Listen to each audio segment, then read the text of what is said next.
Some people are born under a lucky star. Others seem cursed by the shadow of tragedy.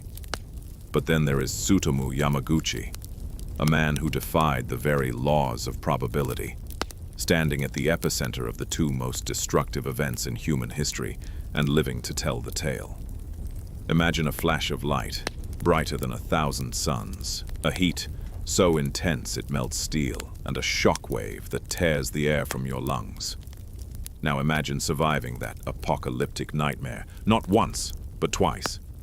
This is the staggering, historically verified, and deeply moving true story of the ultimate survivor, a regular engineer whose life became an unbelievable testament to human endurance, written for a world that must never forget the horrors of the atomic age. Our story begins in the summer of 1945. The world was weary. World War II had been raging for 6 brutal years, and while Europe had finally found peace with the fall of Nazi Germany in May, the Pacific Theater remained locked in a ferocious, bloody stalemate. Imperial Japan, driven by a fierce warrior code, refused to surrender, while the United States, under President Harry S. Truman, prepared for a massive, potentially catastrophic mainland invasion. In the midst of this global chess game was Tsutomu Yamaguchi, a 29-year-old naval engineer working for Mitsubishi Heavy Industries. Yamaguchi was not a soldier. He was a family man, a thinker, and a talented designer of oil tankers. He lived in Nagasaki with his beloved wife, Hisako, and their young son, Katsutoshi. But in May of 1945, his company sent him on a 3-month business trip to the bustling, industrially vital city of Hiroshima. For 3 months, Yamaguchi worked tirelessly in Hiroshima, designing ships to support Japan's failing war effort. He missed his family terribly, and as the summer heat peaked in early August, he was relieved that his temporary assignment was finally coming to an end. August 6, 1945, was supposed to be his very last day in Hiroshima, before catching a train back home to Nagasaki. The morning of August 6th broke clear and beautiful. The sky over Hiroshima was a brilliant, cloudless blue. Yamaguchi walked to the Mitsubishi shipyard office to wrap up his final paperwork and say goodbye to his colleagues, Akira Iwanaga and Kuniyoshi Sato. They walked together toward the station, but halfway there, Yamaguchi realized he had forgotten his personal identification transit stamp, a crucial document needed for travel in wartime Japan. Leaving his friends behind at the station, he turned back and walked through the city streets alone, enjoying the quiet morning air. At exactly 8:15 a.m., the drone of a distant airplane engine faintly echoed in the sky. Yamaguchi looked up and spotted an American B-29 Superfortress bomber, the Enola Gay, high in the stratosphere. He thought nothing of it. Single American planes often flew over for reconnaissance without dropping bombs. But this time was different. A tiny object detached from the belly of the plane, suspended by a parachute, drifting silently downward toward the heart of the city. It was Little Boy, the world's first operationally deployed atomic bomb. Suddenly, the sky didn't just brighten, it erupted. Yamaguchi would later describe it as the blinding flash of a massive magnesium flare, a brilliant, terrifying light that stripped the color from the world. Instinctively, he dove into a nearby roadside ditch, covering his eyes and plugging his ears with his fingers. Then came the silence of the vacuum, followed instantly by a deafening, apocalyptic roar. The bomb detonated 1,900 feet above the city with the explosive force of 15 kilotons of TNT. The temperature at the burst point reached several million degrees Celsius. A cataclysmic shockwave, traveling at thousands of miles per hour, tore through Hiroshima, flattening buildings, shattering glass, and obliterating everything in its path.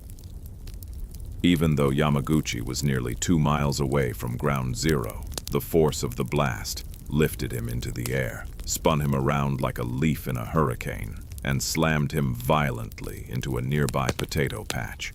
When Yamaguchi opened his eyes, The beautiful morning had vanished, replaced by an eerie, suffocating twilight. The air was thick with a swirling vortex of black dust, ash and smoke that completely blocked out the sun. He looked down at his arms and felt a searing, agonizing pain. The exposed skin on his left side had been severely burned, melted by the thermal radiation. His hair was singed off, his eardrums were ruptured, and he was temporarily blinded. Gasping for air in the dust-choked darkness, he slowly dragged himself to his feet. As the dust began to settle slightly, the horrific reality of Hiroshima revealed itself. The bustling city was gone, replaced by an apocalyptic wasteland of burning rubble and twisted metal.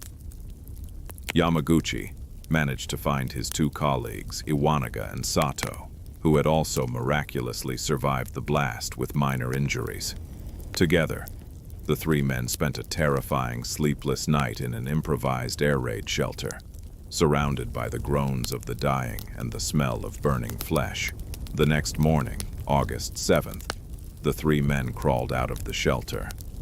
Their only goal was to reach the Hiroshima railway station, to find a way out of this living hell. The journey through the ruined city was a descent into Dante's Inferno. The streets were choked with debris and lined with the charred, unrecognizable corpses of men, women, and children.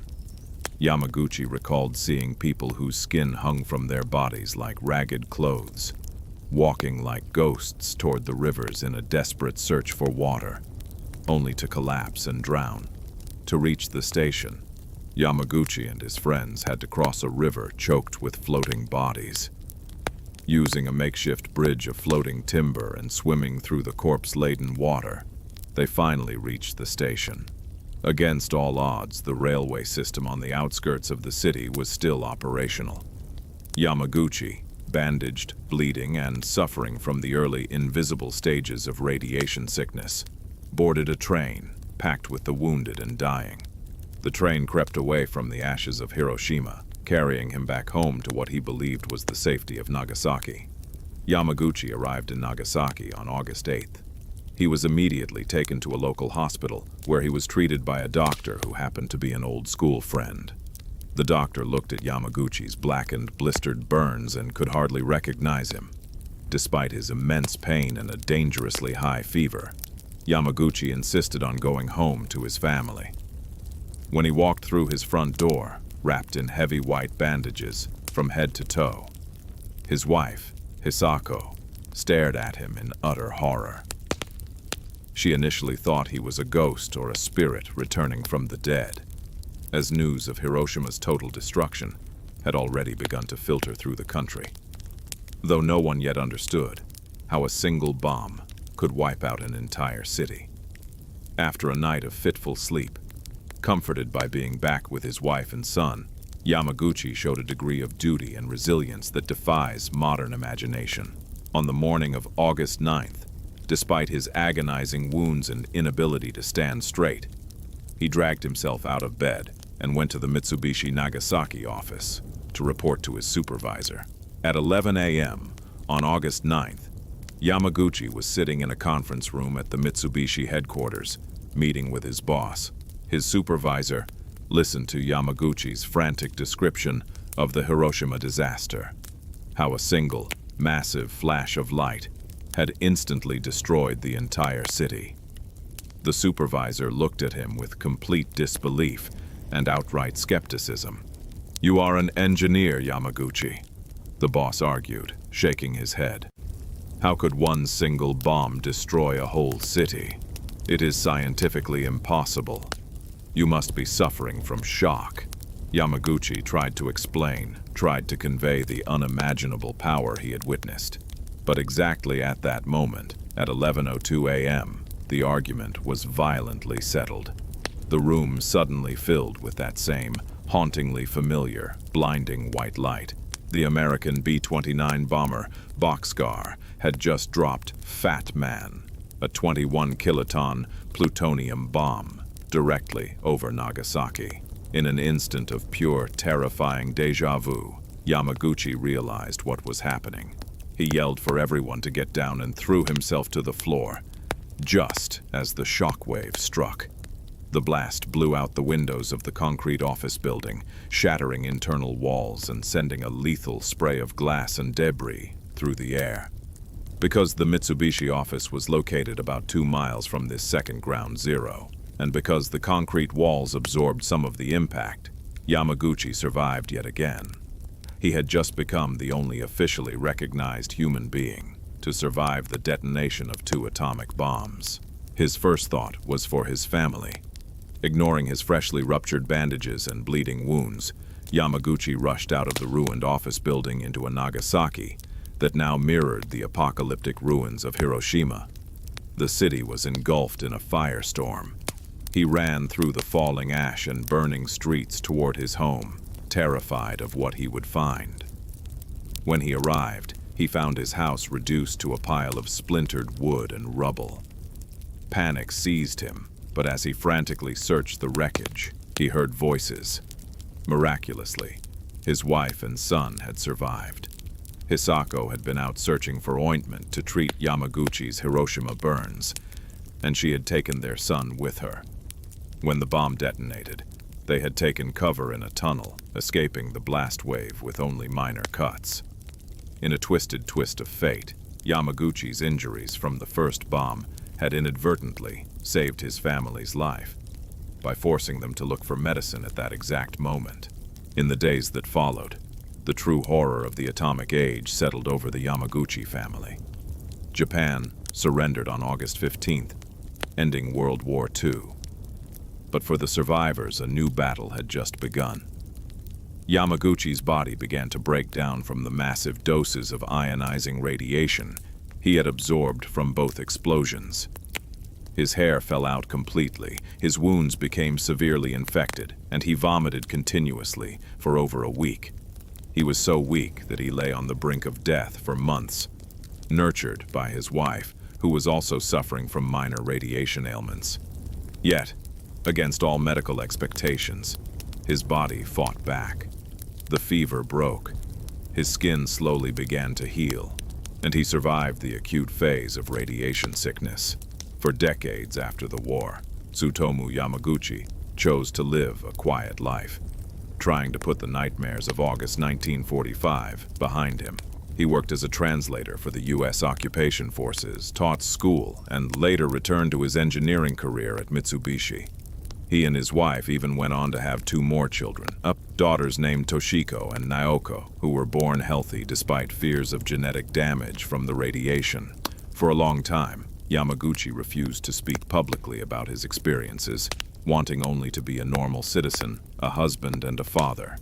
He didn't want to be defined by tragedy. However, as he entered his late 80s, the world began to change, and the threat of nuclear proliferation began to rise once more.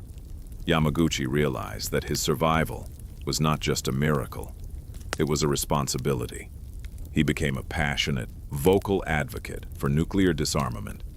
In 2006, at the age of 90, he traveled to the United Nations in New York City to speak before world leaders.